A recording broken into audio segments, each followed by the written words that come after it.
Yes, it is allowable to have multiple voltages in the same panel by code.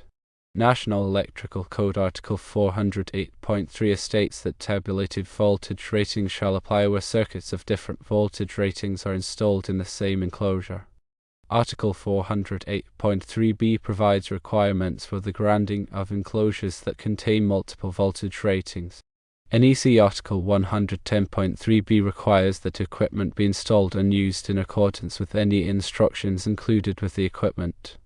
The contactor manufacturer's instructions should be consulted to ensure that the contactor is suitable for the intended application, including the use of a 277 volts coil in a 120/208 volts panel.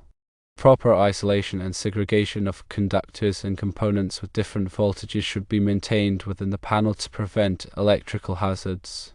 Firstly, clearly label and identify circuits with different voltage ratings within the panel.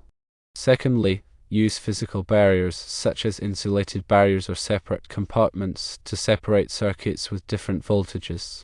Thirdly, follow the manufacturer's instructions carefully when installing and commissioning the electrical equipment. Having multiple voltages in the same panel is generally allowable by code, provided that appropriate precautions are taken to ensure safety and proper operation. It is important to consult with the equipment manufacturer's instructions and follow best practices for installation and maintenance.